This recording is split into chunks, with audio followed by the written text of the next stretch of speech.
Emotional teenage boy comes into a hospital surprising the nurses with a shoebox.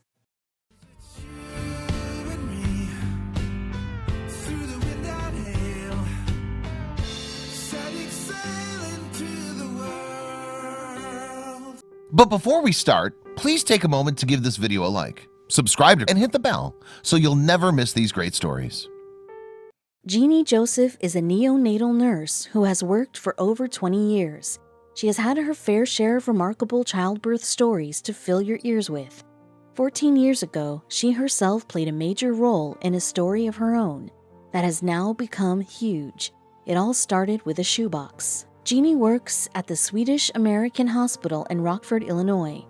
On April 24, 2004, the emergency department called her from the special care nursing home. When she came, she saw a teenage boy filled with tears, holding a shoebox. Jeannie was in utter shock when she looked inside the box. There was a 3-pound baby sleeping in the shoebox. The baby was wrapped in a dish towel and a doll's onesie. The teen stood by when the hospital staff took the baby into isolation. After 3 hours, they managed to stabilize the baby. Jeannie noticed that the boy was in tears the whole time, so it got her curious enough to approach him for answers. The boy told her that he and the baby's mother, who was 15, wanted to give the baby up. Jeannie agreed to his request but informed him that after this, it would terminate his rights as a parent, so she would no longer have the authority to update him regarding the baby.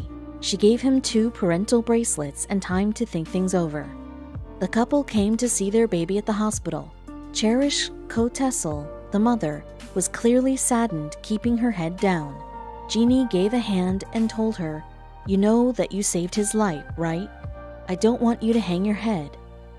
You gave him the best chance you could." A bond immediately formed between the two. Cherish confided in Jeannie, who gave her a shoulder to cry on. Because her parents wanted her to join college, she admitted that she kept her pregnancy a secret. Her own mom had given birth when she was 15, and Cherish was raised by her grandparents, whom she didn't want to let down. She told Jeannie the horrific way she gave birth to her child. Cherish managed to hide her growing belly in school until her cramps started to occur. She would deal with her labor pains, locking herself away in her room after school. She summoned her boyfriend as soon as she birthed the child.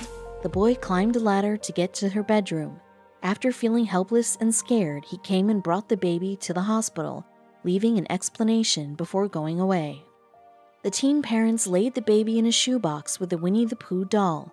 Then they added a touching note that said, "We love you. We are just not able to raise you. We want his name to be Alan Corey, and we will hope to be able to see you again. God will be watching over you." The teen dad walked for 8 miles to the hospital with the baby in the box. The baby suffered from hypothermia after being born 6 weeks before Cherish's due date. The baby was severely dehydrated, and the doctors tried to treat his injuries from the scissors they'd used at home to cut his cord. It was a miracle to see him breathe because most premature babies cannot do so.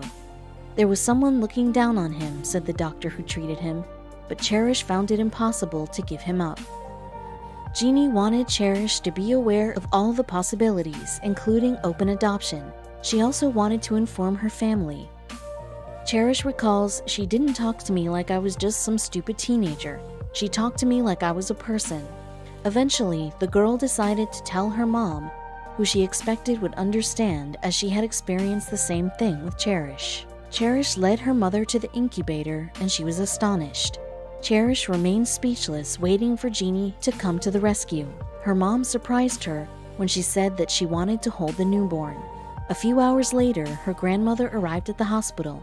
After feeling the overwhelming sense of support and love, she decided to keep him. The baby, now named Alan, left the hospital after 4 weeks. Jeannie made Cherish promise to finish school. Her grandparents thankfully offered to look after the baby while Cherish had her school hours, but Cherish enrolled in an alternative school with daycare. She explained that, "I do not want to place the burden on them." Cherish and Jeannie lost touch until 12 years had passed. Cherish sent a message on Facebook to Jeannie in 2016. She is 29 and living in Glendale, Arizona. She now has 3 kids, including Alan, who is currently 5'3" and playing soccer, running cross-country, and is also a part of the Naval Academy cadets. Life turned out great, not only for Cherish. After high school, Cherish went to Rock Valley College to get a nurse assistant certification. For 7 years, she worked in an Illinois hospital and in Arizona. After applying for law school, she is now a law clerk until her graduation. She wanted to be a mental health attorney, and it was Jeannie that made her realize this dream of hers. On the topic of Jeannie, Cherish said, "I just wanted to let her know how much of an impression she made. We will always be connected because we share this unique story." They have frequent contact on social media, but not in person.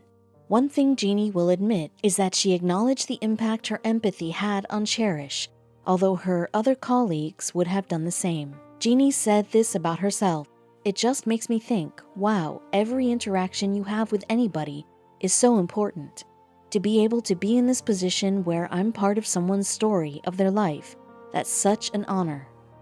Jeannie continues to work at Swedish American Hospital and is extremely proud of her involvement in saving Alan's life.